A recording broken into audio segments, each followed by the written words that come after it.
Hello, everybody. I think we're ready to get started.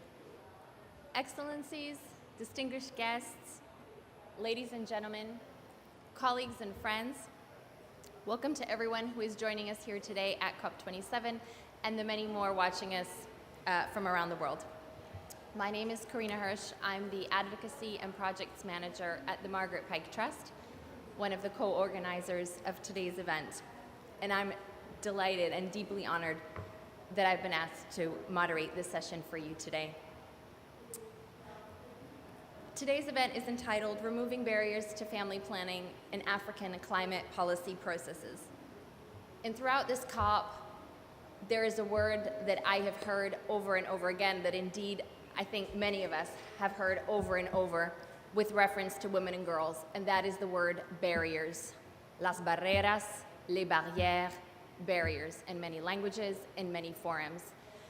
We hear about barriers to education, to land, to water, to food, to technology.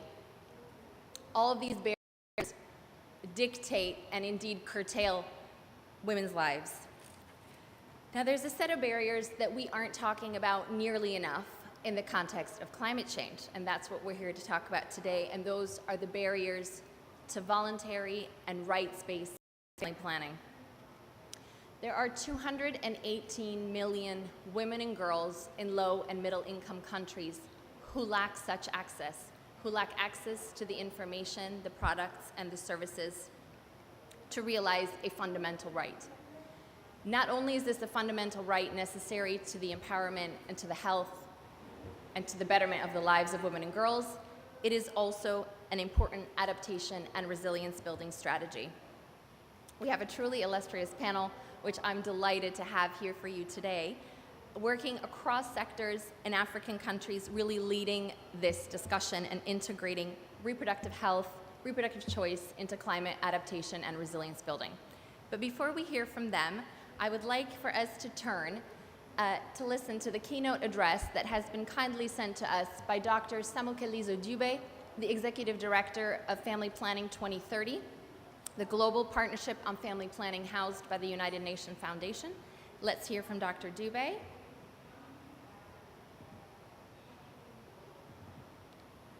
Greetings, ladies and gentlemen, from the International Conference on Family Planning in Pattaya City in Thailand, which is the world's largest convening of experts in sexual and reproductive health and rights.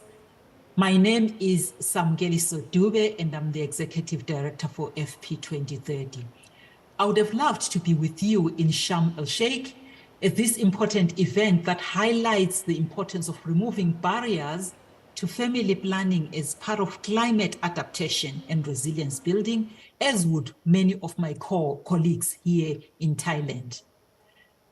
I think the fact that the International Conference on Family Planning and COP27 were scheduled to take place almost at the same time highlights how much further we all have to go to bring sectors together and join our efforts to ensure girls and women are not forgotten when we discuss climate change. Each year, ladies and gentlemen, women and girls are displaced by natural disasters. They are displaced by war, conflict across the globe, as we have seen. And in 2020 alone, about 51 million, and they are uniquely a vulnerable population. The increasingly severe and frequent weather events and natural disasters, they are further exacerbating existing chronic vulnerabilities that disproportionately affect women and girls. And the already high rates of unplanned pregnancies, unsafe abortion, and maternal deaths in fragile contexts are magnified during times of crisis. According to research, up to 40% of women experiencing displacement across diverse settings want to avoid becoming pregnant. Yet, incidents of rape and other forms of gender-based violence increase during times of crisis, affecting women and girls more acutely. Even if a woman intends to avoid a pregnancy, often she may not have the means nor the ability to do so. Ladies and gentlemen, it's a time where you know that health systems in conflict situations are broken and skills become scarce. We all know, therefore, that climate change is, for these women and girls, not some future challenge. It is a current reality, a current critical threat to their very being, their survival, and to thriving. The impact of natural disasters, climate change, conflict, and even infectious diseases, particularly what we have seen with COVID-19 globally, it is threatening the health and societal well-being. It also depends on how well countries, communities, families are prepared for, they respond to, and they recover from emergencies. So it is why at FP 2030, we are working to ensure family planning forms part of emergency preparedness and response to contribute to more resilient systems. And we are advocating for emergency preparedness and response, and including resilience for sexual and reproductive health to be included in country commitments and in climate change commitments. Now, to date, 25 governments, 20 of which are from Africa, have made their commitments to include emergency preparedness and response. It clearly shows that there is a growing engagement in this critical area. For us, it is our focus, and today you will hear from others focused on other connections between climate change and family planning. And now, as a global collective, we need to work together to break down silos, to reduce the silos that create synergies that foster partnerships between sexual and reproductive health actors and climate adaptation, resilience, and disaster risk management actors. We are very proud to already count on some of you who are in them today. Margaret Pike Trust, Blue Ventures, PHE Ethiopia Consortium, and even the International Crane Foundation, to name a few. And we encourage other climate change actors and disaster risk management actors to make FP 2030 commitment to jointly improve women and girls' access to high quality and rights-based family planning.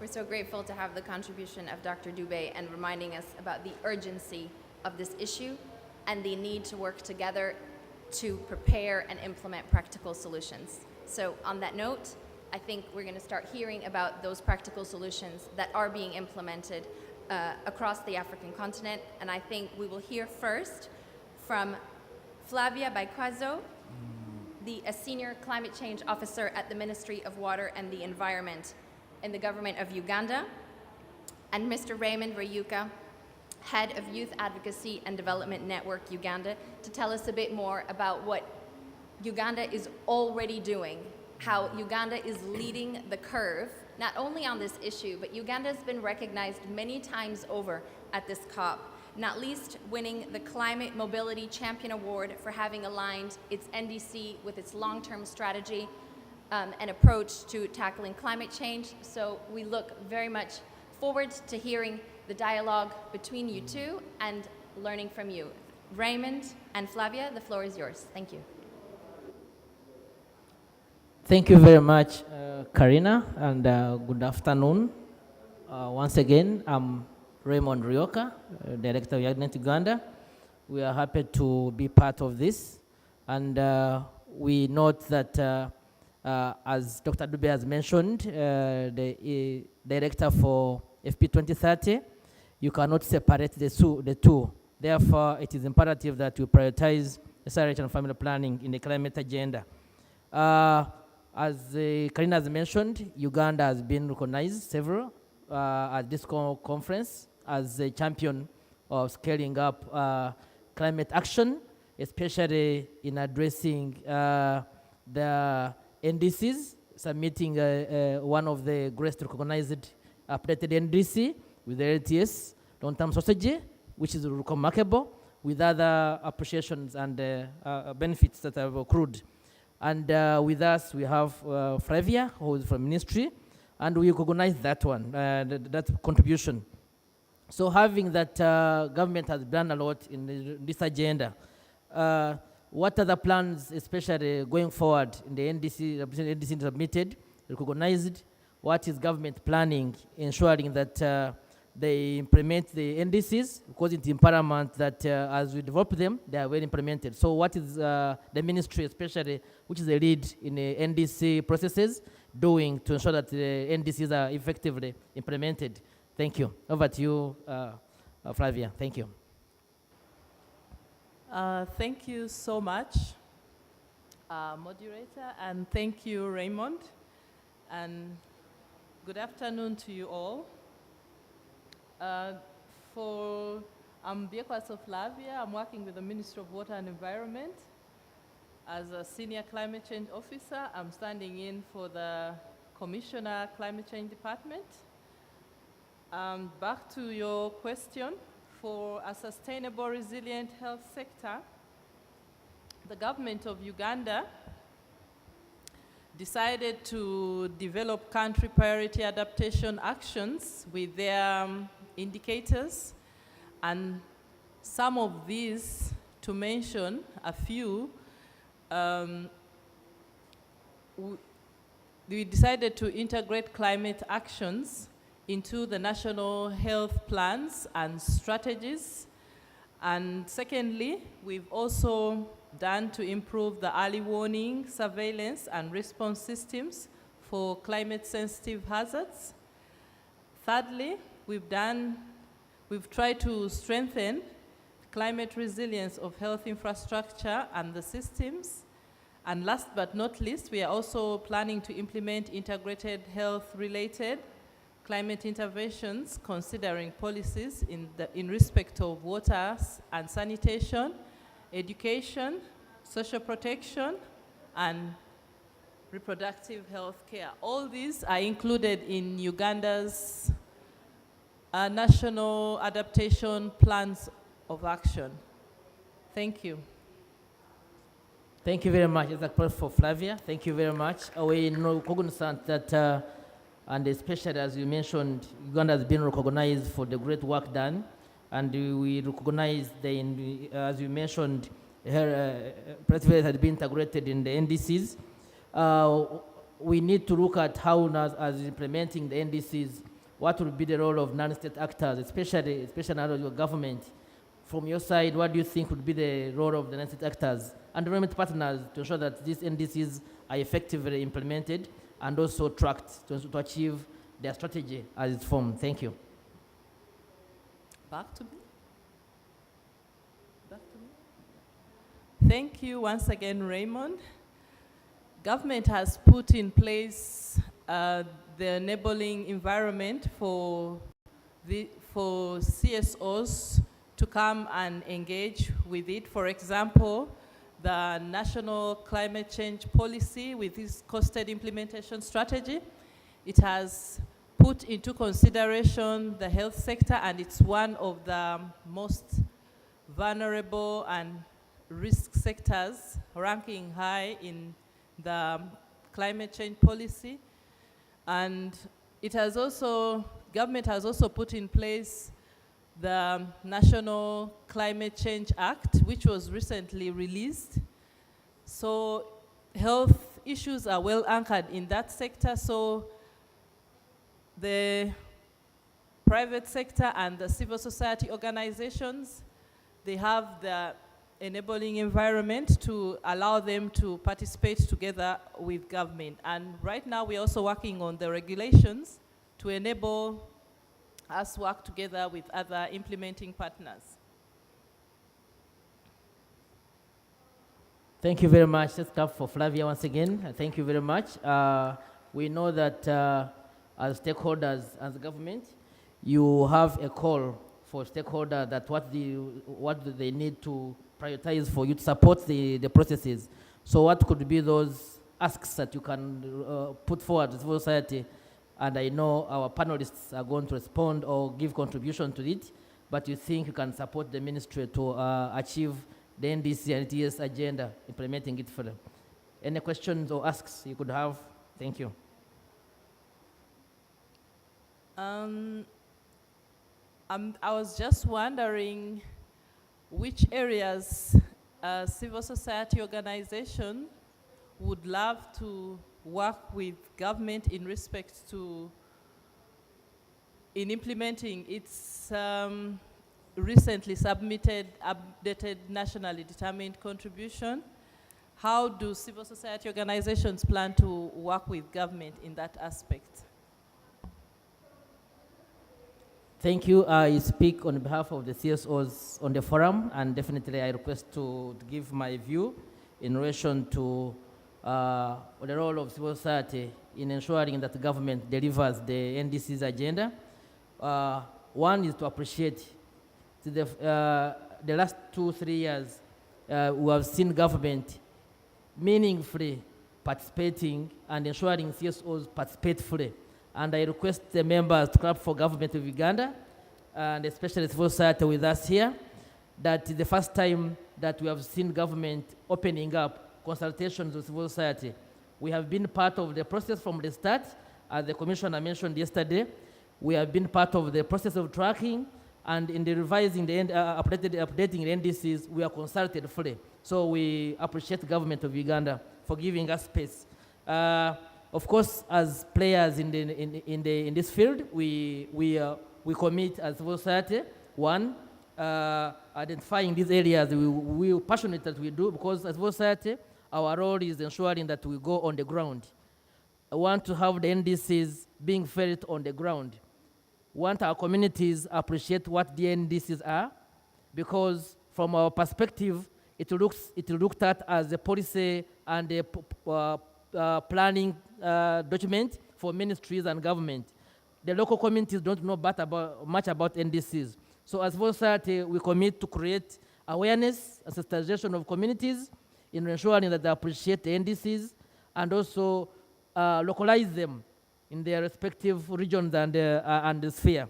And I know our partners are agreeing to this, and in our strategy as a civil society, we shall call upon other stakeholders to join us, to support government, to ensure that these NDCs are localized and also created awareness on. Secondly, we're interested in tracking the progress of the NDC implementation. Civil society, our role, of course, is about accountability and transparency and following up the agenda. We shall work with the ministry to ensure that we ensure these NDCs are well tracked, especially with the local governments, where now they will be the champions of ensuring that they develop this agenda. We know that from the MDGs 2015 to transiting to SDGs in 2016, there are many challenges that happen, especially community structures. So our role is to strengthen the community structures, that reporting and data is well managed, especially tracking NDCs.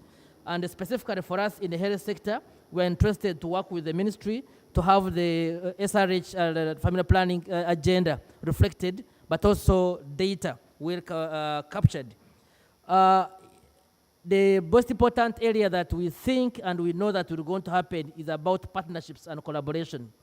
So as civil society, we shall advance and promote partnerships and collaborations with non-state actors, with the private sector, with the public sector, to ensure that NDCs are reflected, are localized, but most importantly, they are well implemented as an agency. Last but not least, as said, we need resources. Resources, I mean both financial and human, to ensure that the NDCs are well felt on the ground. So as civil society, we shall do our best to ensure that these resources are availed, and in whichever way to support the government, and we thank the government of Uganda for giving us the environment, as you mentioned. We shall support this agenda to ensure that these are well factured. We shall lobby the decision makers as civil society, because our role is about advocacy and influencing. We know that as the ministries, you need the local members of parliament and the policy makers to allocate adequate resources.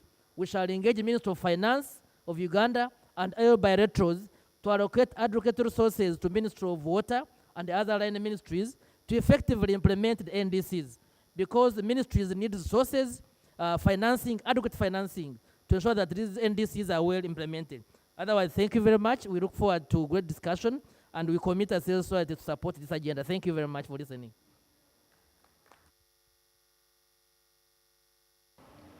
Thank you so much, Flavia, and thank you, Raymond. Thank you for walking us through a bit of the timeline of how far Uganda has come.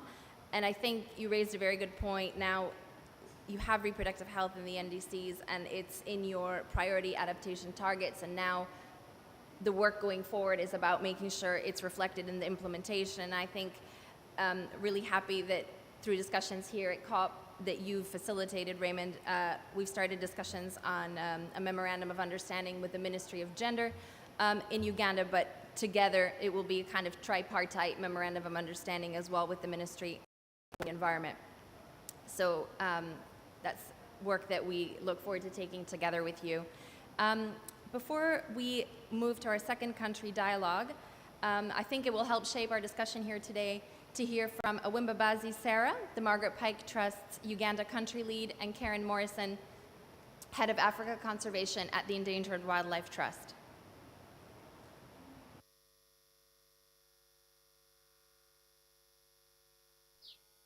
Hello, warm greetings from Uganda to everyone at COP27. There will be many people at the climate change conference speaking about the need for change in policy and the need for action. They are right.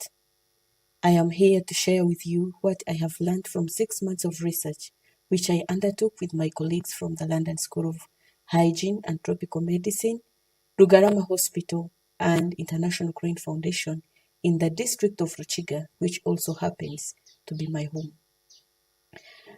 The aim of our ethnographic research was to better understand the challenges that we are facing in Ruchiga and how communities see the connections between them. We learned that people in Ruchiga understand fully that their health, climate change, and the health of their local environment are connected. During the research, they told us that inadequate health services, including family planning services, means many families are having more children than they would have ideally. They told us about rising temperatures, changing rainfall patterns, and changing farming practices, leading to land degradation, drought, flooding, and landslides. This affects food security, nutrition, and health. It is made worse when people are unable to plan the size of their family. Building climate-resilient communities means that we need to provide health services and provide livelihood support, as well as work to ensure health ecosystems provide the services we need to prevent the flooding. When the challenges are connected, the solutions also need to be connected. It is important at COP27 the policy makers listen to the people who are most affected. When we talk about barriers to family planning, it means things like women in Ruchiga are finding it hard to find trained health workers to provide them with the family planning methods they want, and women not having enough money to afford the long journeys to access the healthcare services. Removing these barriers is climate action. There are positive developments in climate policy, and we will hear some more today. However, we must remember that our communities understand the connections between barriers to family planning, food security, climate change, nutrition, and gender-based violence, because they have experienced these challenges as connected. This reality needs to translate into action by those who are not, like our communities most affected. Thank you. Good afternoon from Mpumalanga here in South Africa. Working in conservation in rural areas across Africa means that we see firsthand the important links between human and environmental health every day. Reproductive health and rights should be seen as fundamental to the work of most conservation organizations working in Africa. You have just heard from my colleague at the Margaret Pike Trust about how communities understand the connections between climate change, livelihoods, and health, including reproductive health, and are demanding action. There are a growing number of conservation organizations in Africa that are hearing these calls and partnering with the health sector in relation to developing programs. There are also a growing number of African conservation organizations seeking changes to climate and biodiversity policies to recognize reproductive health and rights. I am proud to sit on the International Union for Conservation of Nature's Biodiversity and Family Planning Task Force, the launch of which is a recent positive development. It is important, though, that we focus on why conservation organizations like the International Crane Foundation, the Endangered Wildlife Trust, and others are working to develop programs where the health sector and conservation sector integrate approaches. These approaches include things such as climate-smart agricultural practices, habitat restoration, and reproductive health service provision. There are two main answers to this question. Firstly, it is the right thing to do. It is a fundamental human right to be able to determine if, when, and with whom to have children. Secondly, it works. Women are often the backbone of agricultural landscapes, and improving farming practices improves the and livelihoods of households in general. Already we are seeing the results in the communities. Overall greater impact, accelerating progress on gender, health, livelihoods, conservation, and climate goals. Working across the health and conservation sectors enables us to reach more people than we would through a traditional single sector conservation program. We can truly begin to tackle deeply rooted challenges, such as the lack of livelihoods, biodiversity loss, climate change, and gender equality and the unmet need for family planning. As a conservation organization, we are extremely proud to improve human and environmental health in the last mile communities where we work, thanks to the partnerships with health actors that has allowed us to integrate reproductive health with our climate and conservation work.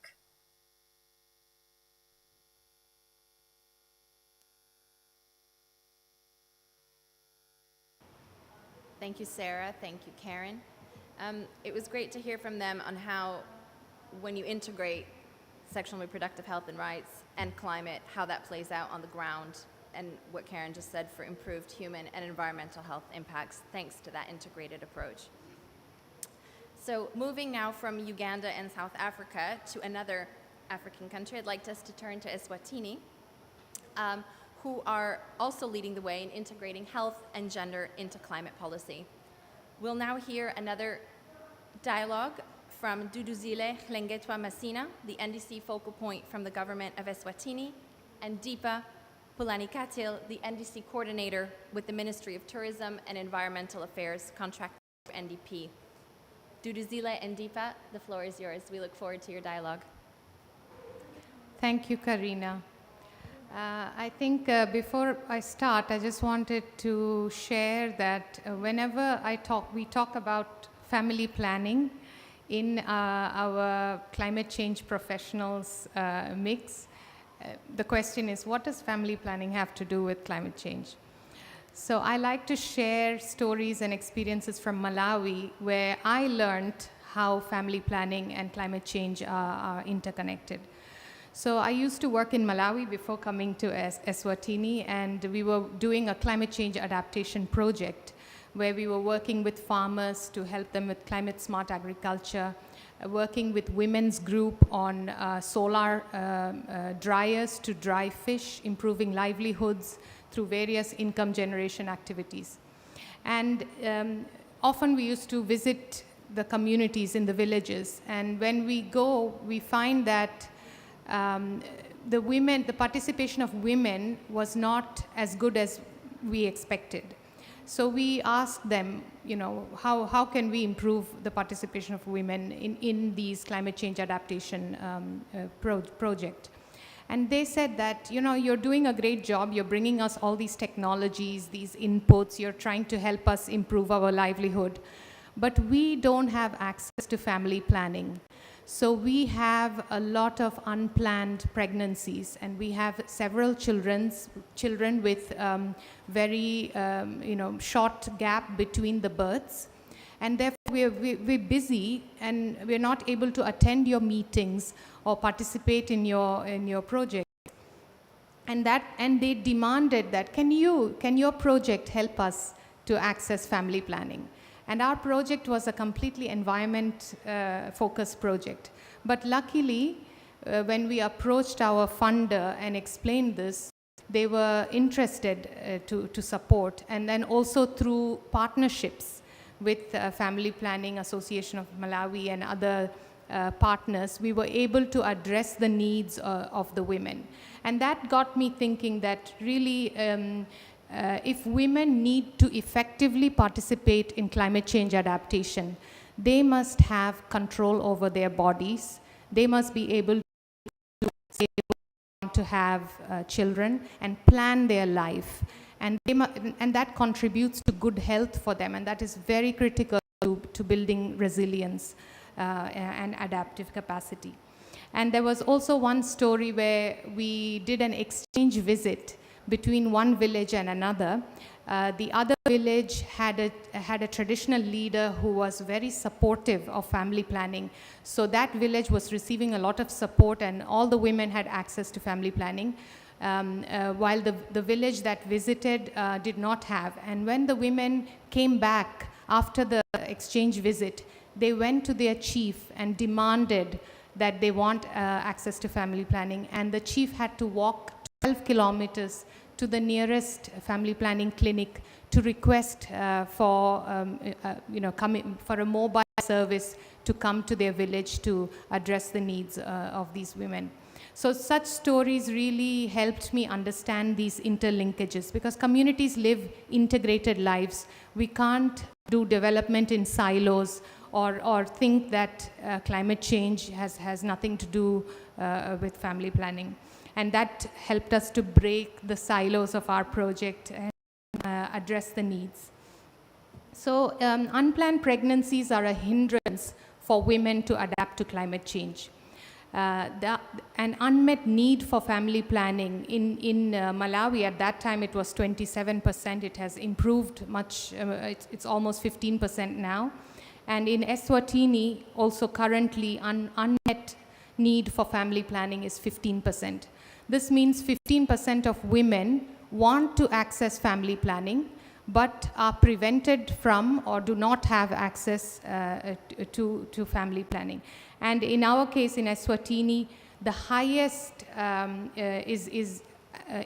unmet need is among the poor, and among women aged 15 to 49 and adolescents, the unmet need is as high as 28.6%.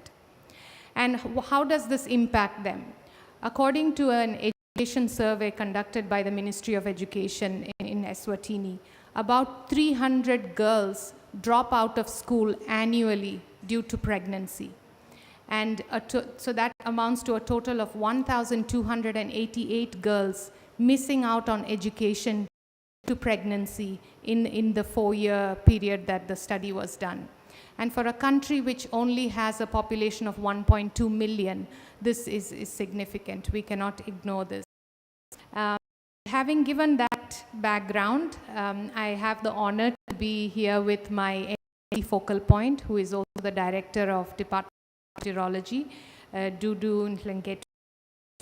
So I want to ask our NDC focal point to just share with the audience here about the NDCs, NDC being the main climate policy document for the country. How did you go about revising the NDC? It was a very inclusive project. How was it? Please share some insights on that. Thank you very much, Deepa, and very good afternoon to all our participants and fellow panelists and the table. That's what started on thinking about reviewing our NDC. The key thing was noting that the very name itself, it says nationally determined. Now the question is, who is the nation? So who should determine this commitment? So when you talk about the nation, you cannot afford to pick and choose who the nation will be.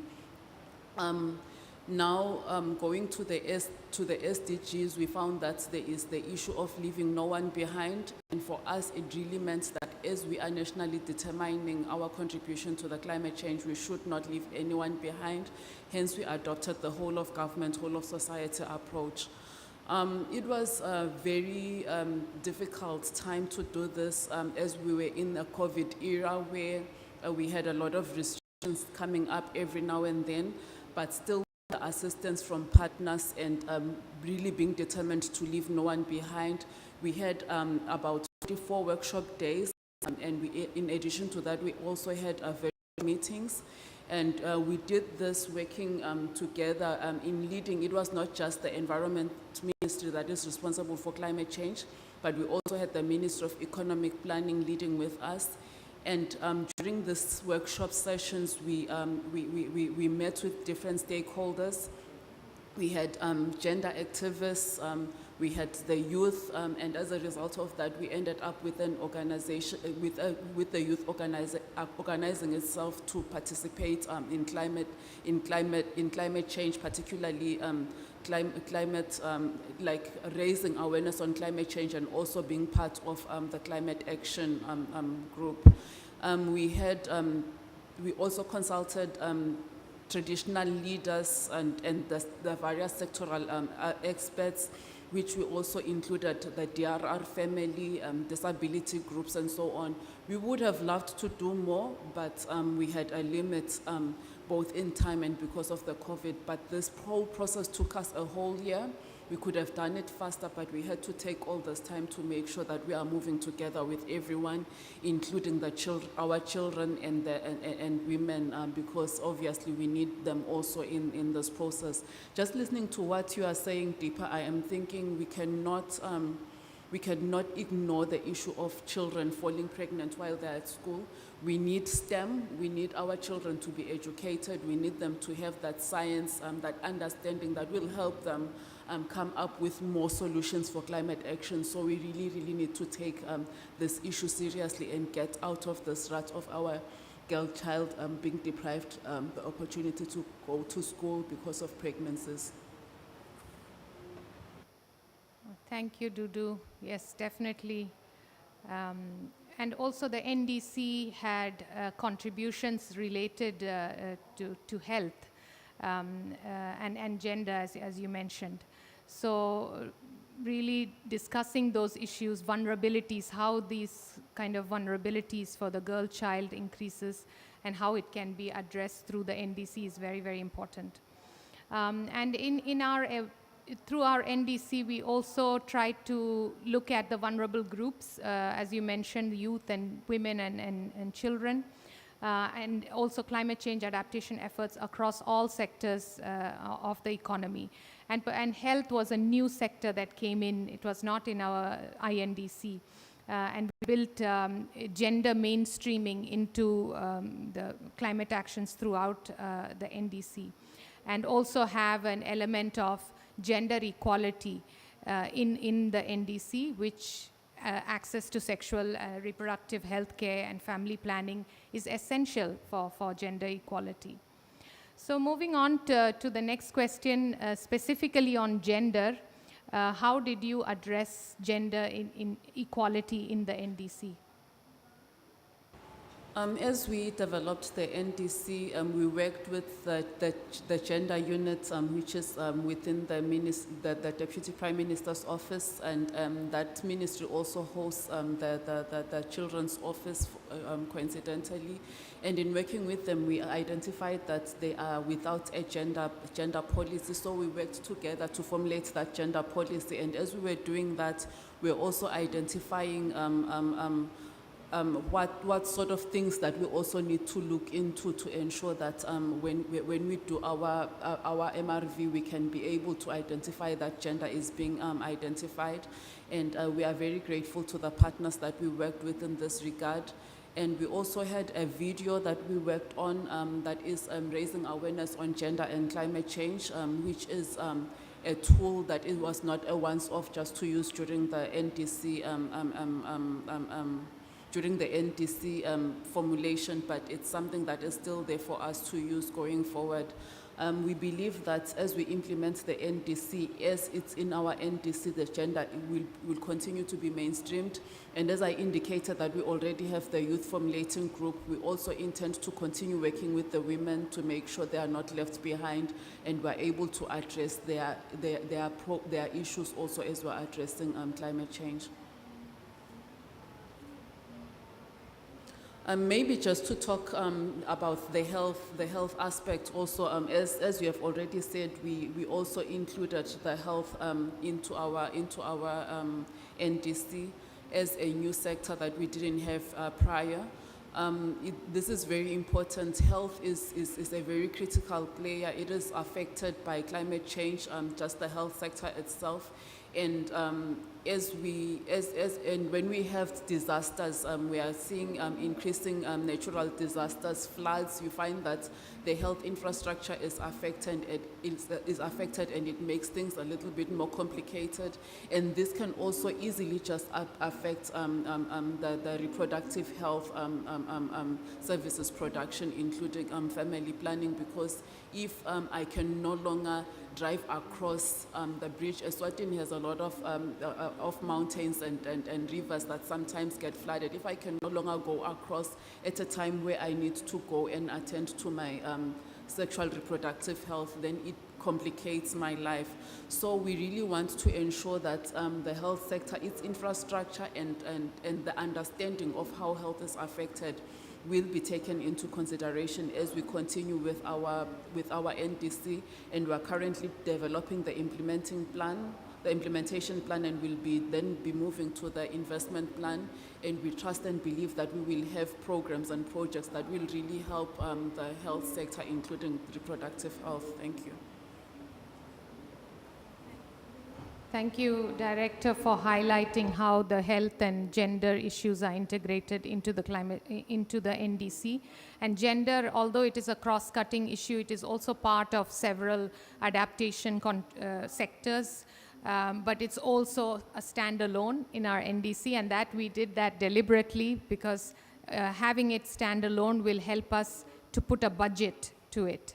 And give it the attention, and also for monitoring, reporting, and verification on that.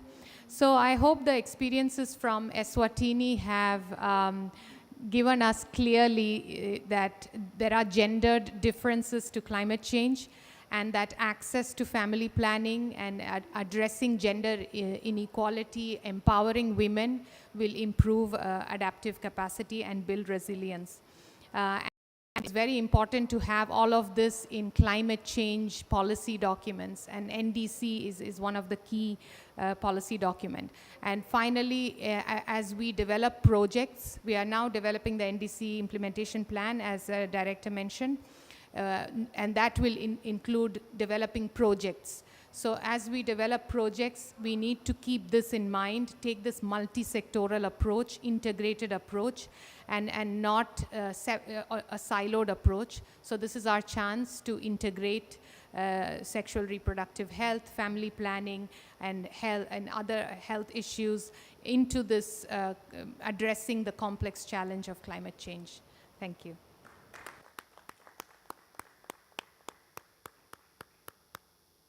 Thank you so much, Druzila. Thank you so much, Deepa, for telling us more about the experience of Eswatini and how health and gender, it was decided, would be standalone components to really have a strong basis for those in the plans going forward, as you talked about now, the plans for implementation.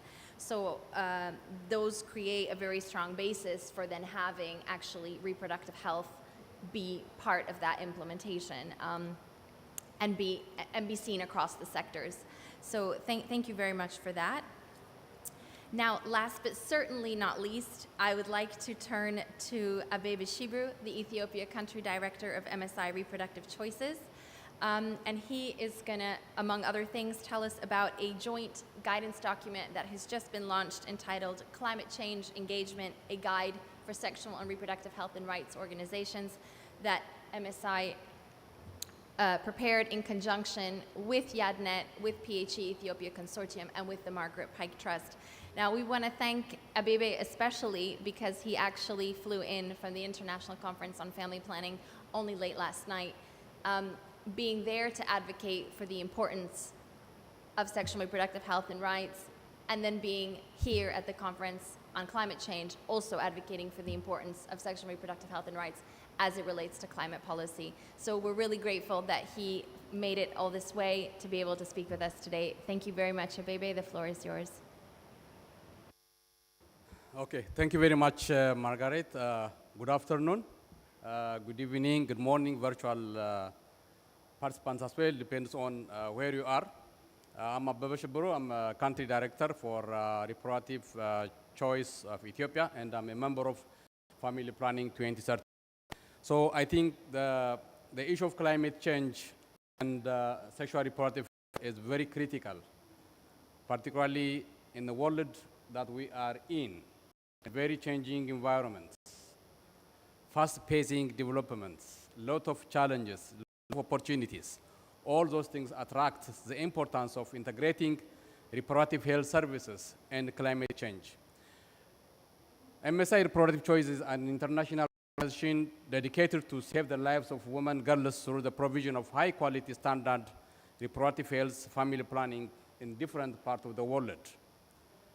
So today, I'm here in front of you to talk about why really climate change matters when we are addressing reproductive health services.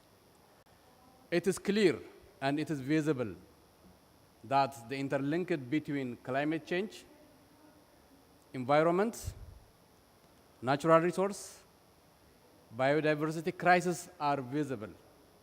It's a day-to-day phenomena that we are dealing with. MSI Reproductive Choice collaboration with organization fostering partnership to advance the integration of reproductive health services with climate change initiatives. As you all know that MSI Reproductive Choice is recognizing family planning and reproductive health is a life-saving tool. And beyond that, it is an accelerator for the socio-economic development of a given nation. It is a critical aspect of development for the world. It's one of the most important components of economic growth in Africa context in particular. However, taking family planning and reproductive health by itself means nothing. Despite that, our world is being challenged by the climate change. Because of the climate change, who is paying the first price? Women, children, girls. So because of that, integrating family planning, reproductive health with climate change is not questionable. It's very important. It's very critical for us in order to create the better future for women, children, and girls. So MSI contributes its rich experience on family planning and reproductive health because of its global commitments, local initiatives in improving women's life through the provision of comprehensive family planning services.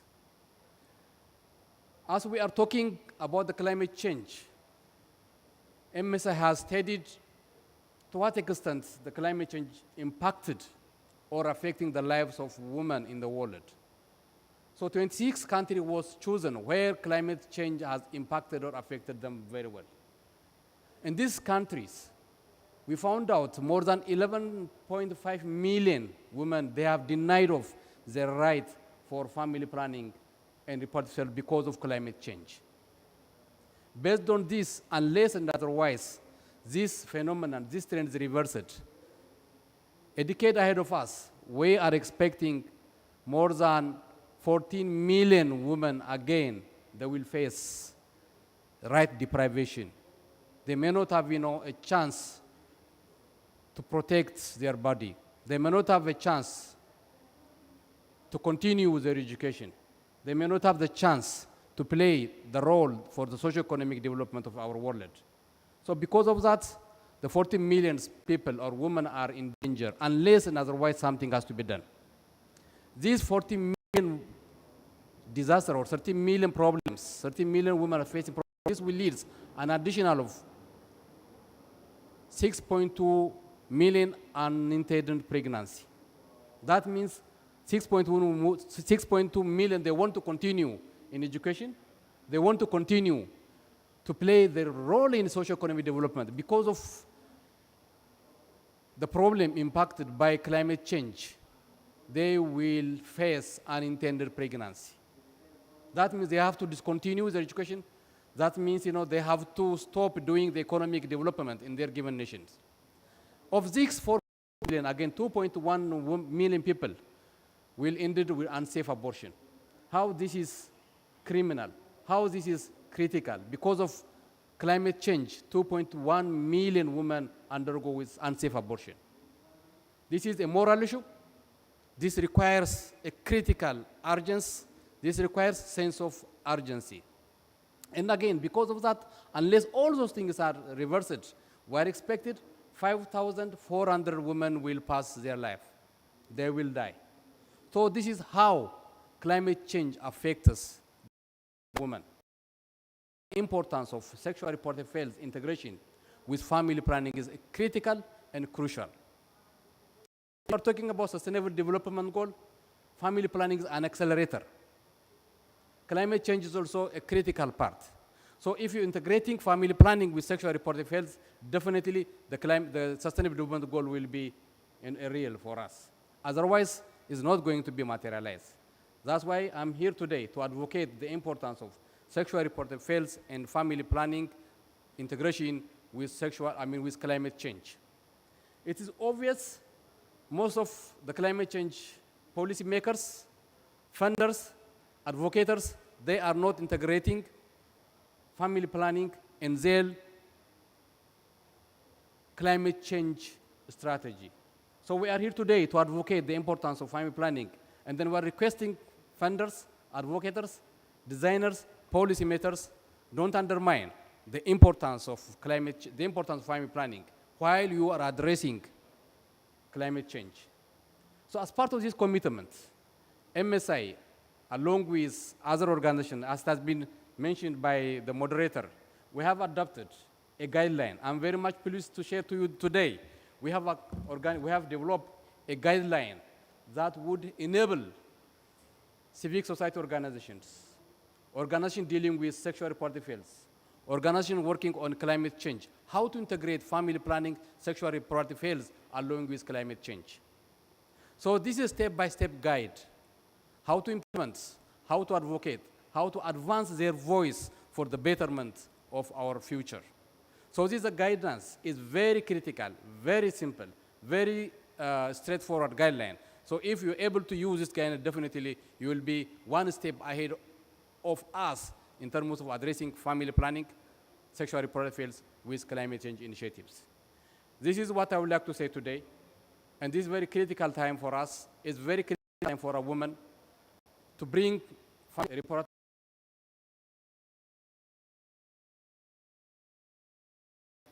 Over to you, moderator.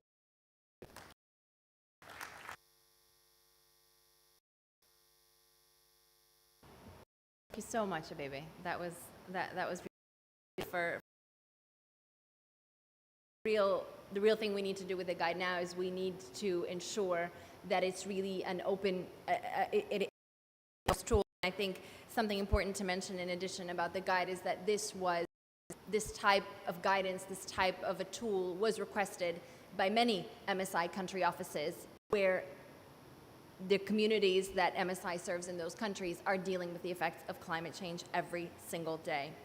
So now it's up to us to get it out there and make sure that it is used, because you're right, climate change policymakers yet a broad base of understanding and of support of how the issues that we have discussed here today and the very intricate and precise ways they are linked, that isn't clear yet to the of policymakers. And it's guides such as this and it's people such as you who do make those links very clear. And so I think we need to continue what we are doing and make sure that message continues to be heard and to be made louder. And I think if we think back towards from other COPs to today, this issue is, while it's not, I wouldn't say it is mainstream, but it is, we are hearing these issues being spoken about in more than one event, in more than one particular forum. And seeing it come up in NDCs. So I think there's much more to be done, but there's a lot